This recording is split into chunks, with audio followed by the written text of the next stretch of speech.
शुरू में हमें दिखाया जाता है एक चांद और साथ में हमें दो चमकते हुए सितारे भी दिखाए जाते हैं और वहाँ चांद पर कोई बोलता है कि कॉमेट कैंसर कॉन्स्टेलेशन के अंदर एंटर हो चुका है, मुश्किल वक्त अब ज़्यादा दूर नहीं।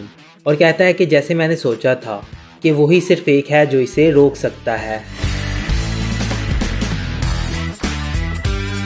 और फिर अगले सीन के अंदर सिनेमा में एक मूवी चल रही होती है। ब्रूटो और उसके बाकी क्लासमेट्स वो मूवी देख रहे होते हैं। इस फिल्म में विलन्स ने मासूम लोगों को बंदी बनाया होता है। फिर वहाँ पे कोई आता है और कहता है कि मैं मासूम लोगों को बचाऊंगा।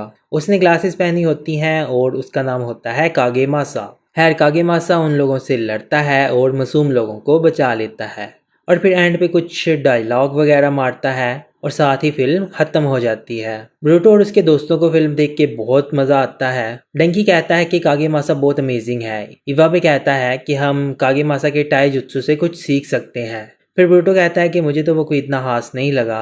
डंकी पूछता है तो तुम्हें उसमें कौन सी चीज पसंद आई है ब्रूटो? ब्रूटो बोलता है कि इससे फर्क नहीं पड़ता कि लोग तुम पर ट्रस्ट करते हैं या नहीं करते, वैसे भी वो बंदा बहुत ही कमजोर है और वो भला किसी की क्या मदद करेगा। फिर ईवा भी बोलता है कि रियलिटी में निंजास की लाइफ इतनी आसान नहीं होती, लॉर्ड हकागे को ही देख लो। फिर ब्रूटो बोलता है कि तुम्हें बस मेरे डैड की अच्छी चीज़ें ही पता हैं। डंकी बोलता है कि क्या लॉर्ड हकागे इतने ही कूल हैं जितने निंजा मूवीज़ में होते हैं? वो हीरो थे 4th ग्रेड निंजा वार में, तो वो कूल ही होंगे ना। ब्रूटो कहता है बिल्कुल भी नहीं, मेरे डैड दूर दूर तक कूल नहीं है। वो हमेशा लेट उठते हैं और अक्सर अपने जूते भी उल्टे पहनते हैं। ऐसा भला कौन करता है? वो तो ज़रा भी कूल नहीं। शिकाडाई कहता है कि हीरोज रियल लाइफ में कूल नहीं होते।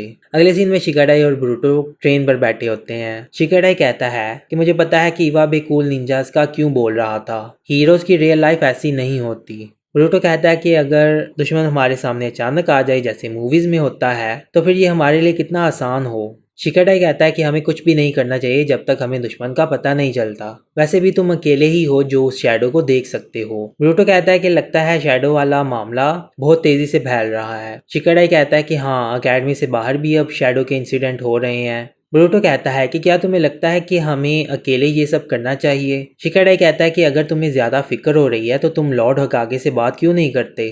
ब्रूटो फिर सोचता है, उसे होकागे का चेहरा नजर आता है, फिर उसे अजीब सा लगता है और कहता है कि नहीं, मैं नहीं कर सकता, मैं डैड और उनके फ्रेंड्स पर डिपेंड नहीं होना चाहता।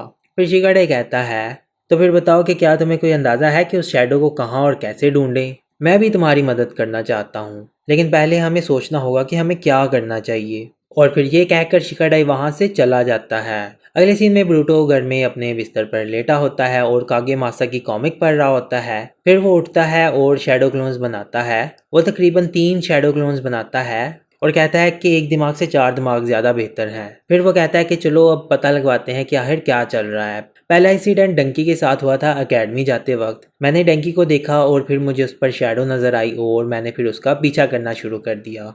और फिर वो ट्रेन वाला इंसिडेंट हुआ, हम वहां से बहुत मुश्किल से बचे थे। फिर उसका एक क्लोन बोलता है तब तुम हम क्लोन्स के ऊपर जरा भी रहम नहीं दिखा रहे थे। फिर ब्रूटो कहता है कि इसके अलावा मेरे पास और कोई ऑप्शन ही नहीं था। फिर एक क्लोन बोलता है कि डंकी की शैडो उससे चली गई थी जब हमने उससे बात की थी। फिर एक क्लोन बोलता है कि मेटल के साथ तो ऐसा नहीं हुआ था, हमें तो उसे नॉकआउट करना पड़ा। फिर ब्रूटो बोलता है कि मार्जरी के साथ भी ऐसा ही हुआ था जो डंकी के साथ हुआ था। फिर ब्रूटो का एक क्लोन बोलता है कि ये लोग बहुत ही अजीब हो गए थे जब शैडोज उन पर आई थी, पर मेटल और दूसरों को नॉकआउट करके ही क्यों रोकना पड़ा। फिर एक क्लोन बोलता है कि ये सारे के सारे पुरतशद्दुद हो चुके थे, शैडो ने उनके जज्बातों को काबू कर लिया था। फिर एक क्लोन कहता है कि शिनो पर भी शैडो हावी हुई थी, इससे ये साबित होता है कि जितना भी स्किल्ड निंजा हो उस पर भी ये हावी हो सकती है। फिर एक क्लोन कहता है कि शुक्र है उस वक्त मित्सुकी हमारे साथ था। खैर फिर इसी तरह से ब्रूटो के क्लोन्स बोली जा रही होते हैं।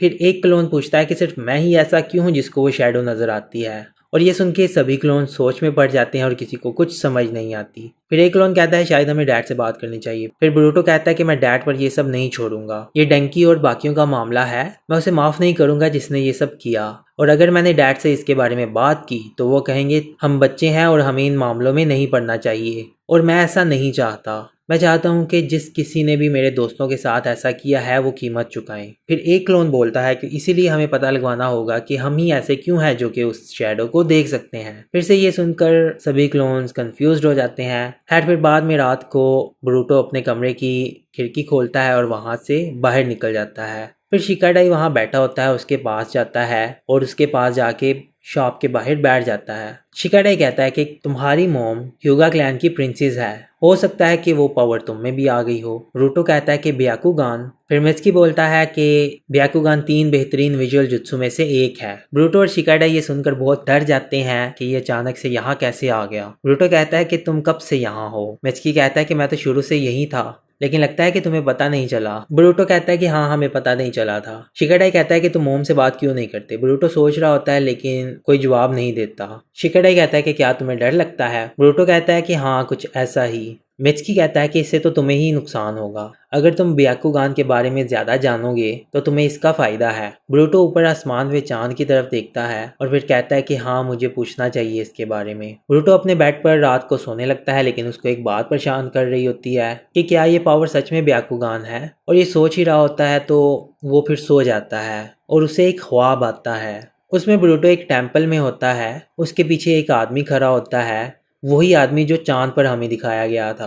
ब्रूटो सोचता है कि मैं अभी कहाँ हूँ। वो आदमी कहता है कि मैं तुम्हारे ख्वाबों के जरिए तुमसे बात कर रहा हूँ। ब्रूटो पूछता है कि तुम कौन हो। वो आदमी ब्रूटो से कहता है कि जो आंख तुम्हारे पास है वो उम्मीद का सितारा है, आने वाली तबाही के खिलाफ। मतलब कि एक तबाही आने वाली है और तुम ही हमारी उम्मीद हो। और कहता है कि ये ताकत तुम्हारे अंदर है। और ब्रूटो कहता है तुम्हारा मतलब ये आंख। वो कहता है हाँ, इस आंख से तुम हमारी दुनिया की किस्मत बदलोगे। फिर अचानक से ब्रूटो को वो मॉन्स्टर याद आता है और वो कहता है कि ये आंख तुम्हें रास्ता दिखाएगी, उस रोशनी की तरफ जो रोशनी अंधेरे को ख़त्म करती है। और फिर सुबह होती है और ब्रूटो उठता है। फिर वो अपनी आंखें खोलता है और उसकी आंख एक्टिव होती है और उसे आगे पीछे चीज़ें बहुत ही ज़्यादा फोकस्ड नज़र आने लगती हैं। वो उठता है, भागकर मिरर पकड़ता है, खुद को देखता है और उसकी राइट आई किसी और आई में बदल चुकी होती है।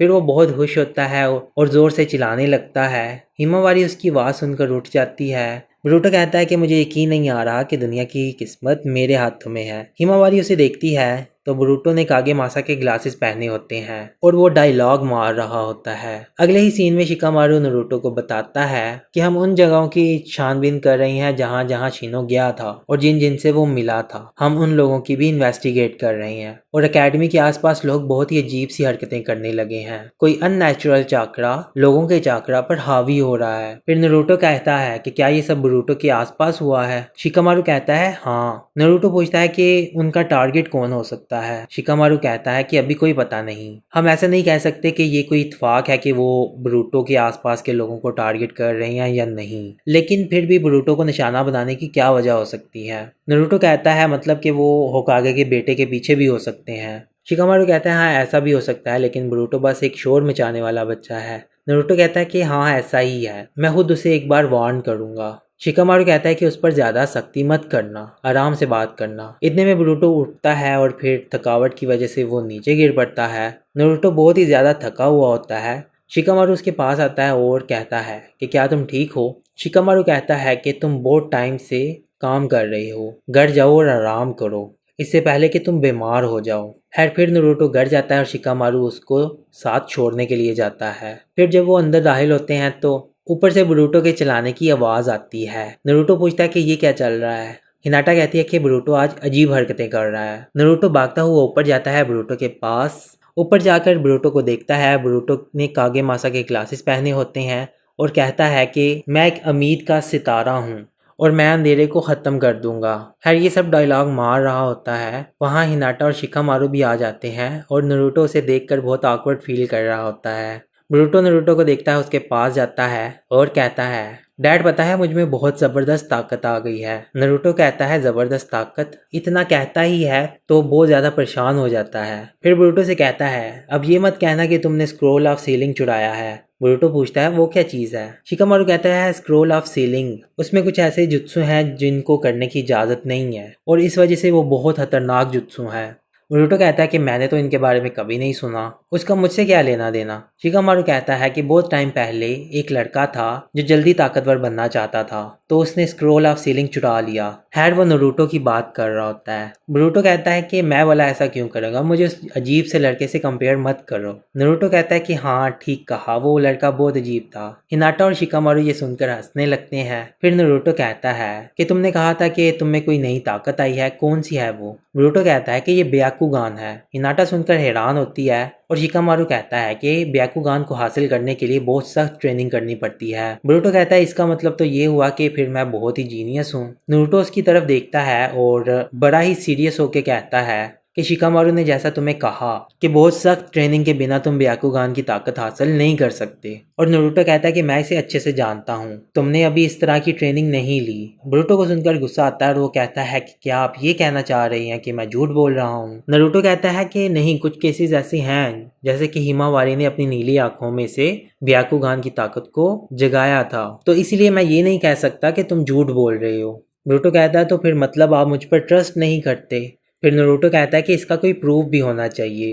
बोरुतो कहता है कि मैंने उसे देखा है। फिर हिनाटा बोरुतो से कहती है कि प्लीज़ बोरुतो, इस बात पर बहस करने का कोई फ़ायदा नहीं, तुम्हें अपने ग्रैंडफादर के साथ बात करनी होगी। मुझे यकीन है कि वो बता सकते हैं कि ये ब्याकुगान है या नहीं। बोरुतो कहता है ठीक है, मैं ग्रैंडफादर और किसी के पास भी जाऊंगा प्रूव करने के लिए। नारुतो फिर बोरुतो और हिमावारी को लेकर उसके ग्रैंडफादर के घर जाता है। बोरुतो बाहर खड़ा होता है, उसका अंदर जाने का दिल नहीं होता। फिर पीछे से एक गुस्से वाली आवाज आती है कि ऐसी कौन सी चीज है जिसका तुम मुकाबला नहीं कर सकते। बोरुतो पीछे मुड़ के देखता है, उसके ग्रैंडफादर खड़े होते हैं और फिर वो अचानक से बोरुतो को हक करता है और कहता है कि मुझे बहुत खुशी हुई तुमसे मिलकर बोरुतो। फिर हिमावारी भी भागती हुई अपने ग्रैंडफादर के पास जाकर उनसे मिलती है। बोरुतो को ये सब पसंद नहीं आ रहा होता, तो इसी वजह से बोरुतो अपने ग्रैंडफादर से मिलना नहीं चाहता था। फिर वहाँ पर हिनाबी आती है और वो हिनाटा की छोटी बहन होती है। फिर सभी अंदर चलते हैं। बोरुतो और नारुतो हिनाटा के फादर के सामने बैठे होते हैं। फिर वो कहता है कि क्या तुम ब्याकुगान के बारे में बात करने आए हो।